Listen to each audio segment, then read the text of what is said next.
नमस्कार, स्वागत है आप सभी का। मैं हूं हिमांशु और आप देख रहे हैं हलचल इंडिया। बेबाक खबर तेज असर। आइए नजर डालते हैं आज की खबरों पर। अमरोहा के हसनपुर में पूर्व मंत्री व विधायक मदन चौहान ने रेस्टोरेंट पर प्रेस वार्ता के दौरान कहा कि मैं किसी भी धर्म का विरोधी नहीं हूं, किंतु क्षत्रिय समाज को एक पटल पर लाना मेरा मकसद होगा, क्योंकि सबसे पहले हमारा घर मजबूत होना चाहिए। शुक्रवार को अमरोहा के हसनपुर नगर के बाईपास मार्ग स्थित रेस्टोरेंट पर गढ़ विधायक, पूर्व सूचना व प्रसारण मंत्री मदन चौहान ने प्रेस वार्ता के दौरान कहा कि मैं किसी भी समुदाय का विरोधी नहीं हूं, लेकिन क्षत्रिय होने के नाते क्षत्रिय समाज को एक पटल पर लाना मेरा मुख्य मकसद है, क्योंकि सबसे पहले अपना घर मजबूत होना चाहिए। उन्होंने कहा कि परिवर्तन के इस दौर में पहले धर्म, फिर जाति, फिर गोत्र में इंसान बट रहा है, लेकिन मेरा मकसद है कि अपने क्षत्रिय समाज को एक पटल पर ला सकूं, जिसके लिए जनपद में क्षत्रिय समाज का एक महासम्मेलन किया जाएगा, जिसमें सभी क्षत्रिय समाज के लोग विचार रखेंगे। उन्होंने चुनाव के सवाल पर कहा कि मैं किसी पार्टी विशेष का नहीं हूं और मैं निष्पक्ष होकर चौराहे पर अकेला खड़ा हुआ हूं। मेरे समाज व जनता जो आदेश देगी उसी को साक्षी मानकर मैं पार्टी ज्वाइन करते हुए अपने कर्तव्य निष्ठा का पालन करूंगा। ये है कि मेरा समाज जिले में उपेक्षित है, जो मैं भी महसूस करता हूं और विभिन्न अवसरों पर मैंने देखा है। तो उस उपेक्षिता को दूर करने के लिए हम सबसे पहले अपने समाज को, परिवार को इकट्ठा करना चाहते हैं और उनकी आवाज़ कहाँ कौन सी दिक्कतें हैं जो वो आगे नहीं बढ़ पा रहे हैं या अपना अधिकार नहीं ले पा रहे हैं, उस अधिकार के लिए हम लोग इकट्ठा होकर के चाहते हैं कि हमारी भी आवाज़ सुनी जाए, हमारे जो अधिकार हैं या हमारे जो काम है वो ना रुकें। मंत्री, आपका दौरा लोकसभा चुनाव से जोड़ कर नहीं, मैं शायद जानकारी हो तो मैं पहले भी आता रहा हूं, लेकिन अब ये लोकसभा आ गए, लेकिन मैं टिकट की कोई बात करने नहीं आया हूं भी। अगर समाज इकट्ठा है और वो कोई बात करते हैं कि जी ऐसा होना चाहिए, तो उसमें मैं भी अपनी राय दूंगा। अगर समाज आपको लोकसभा, कोई पार्टी डिसाइड नहीं है, समाज ही बताएगा किस पार्टी से लड़े। आज की कानून व्यवस्था तो इसमें कोई दो राय नहीं। बहुत पहले जमाने से और अब के जमाने में फर्क है। कुछ सुधरी है, कुछ मूल्य सुधरे हैं, ऐसा नहीं। कुछ मूल्यों में ह्रास भी हुआ है, गिरे भी हैं। तो जैसे आप बसपा पार्टी में हैं और आपको बसपा से टिकट मिलता है लोकसभा का, तो चुनाव लड़ेंगे? नहीं, वो तो मैंने बताया ना आपको।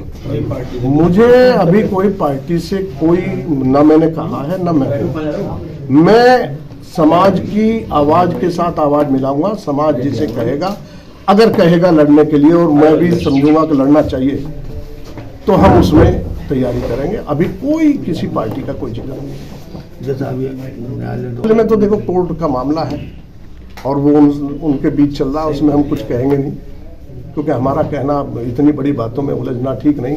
हम तो अपने परिवार को चाहते हैं ये आगे बढ़े और इकट्ठा होकर एक साथ आवाज बना करके चले।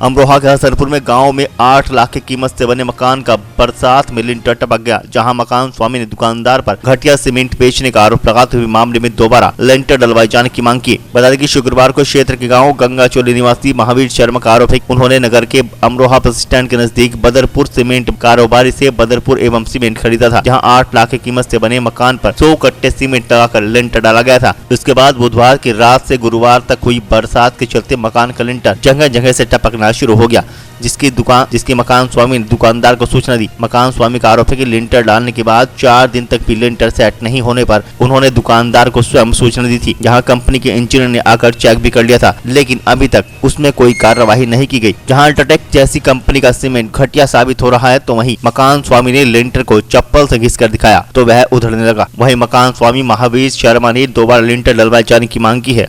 हमने नवंबर के महीने में जो है वो दुकानदार हैं अमरोहा अड्डे पे प्रधान जी हैं, चौहान साहब हैं, प्रधान जी कहते हैं, शेरगढ़ के रहने वाले हैं। उनसे लिया मंत्री साहब शनाख्त का सीमेंट चाहिए हमें, लेंटर डलवाएंगे। बोले अगर कोई शिकायत हो मैं जिम्मेदार मैं बैठा हूँ। सहरा बजरपुर रोडी उन्हीं के यहाँ से आया है, तो लेंटर के लिए हम 100 कट्टे लेके आए थे। मेरी शिकायत कुछ नहीं होनी चाहिए। बोले 100 बजरपुर टोटल सामान उनके से ही है, लेकर आए। तो जब लेंटर हमने डलवाया तो मैं उस सीमेंट में मुझे कुछ कमी दिक्कत मालूम दे रही है। बोले क्या शर्मा जी? मैं बोला शहरी उंगली ऐसी सीमेंट में ऐसी धस रही, इनकी अभी तक टाइट नहीं हो। बोले वो मौसम की वजह है इसके। मैंने चलो अरे ऐसी कोई बात नहीं आने की। मैंने चलो अब के बाद साहब इसमें जो है जैसे बारिश पड़ी, मैंने खाना खा लिया है, एक मेरी लड़की ने खाना खाया, मेरी पत्नी ने, एक लड़के ने खाना नहीं खाया।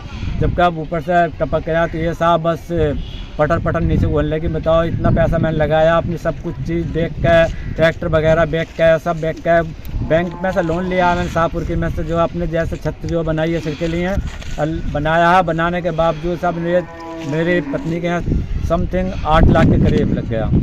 क्या इसकी सीमेंट की आपने शिकायत की थी? हाँ साहब, शिकायत करके मैं किराए की गाड़ी करके उनके लिए वो आने के लिए तैयार नहीं थे। प्रधान जी बोले मैं इनके साथ गाड़ी में ले जा रहा हूँ, गाड़ी में जाऊँगा, लेकिन जैसे इसके में भी आदमी रहता है। जब वो आए यहाँ पे कंपनी से इंजीनियर आए थे, लेकिन वो दुकानदार नहीं आए, बोले मैंने भेज खराब हो ही नहीं सकता और ऐसी कोई बात नहीं है। अब जो साहब 4 इंच का हमने खोद कर दिखाया, फिर नीचे खोदा तो नीचे को अगर खोद रहे हैं तो इनका पहले निरस्त होना चाहिए। वो माननीय मुख्यमंत्री से शहर अधिकारियों से मेरे हाथ जोड़कर प्रार्थना है कि इनका लाइसेंस निरस्त होना चाहिए और मेरा मकान जो है बन जाना चाहिए, जिससे मेरे बालक टेरिटरी मैंने आपको दिखा दिया है, सारा खुर्च रहा है।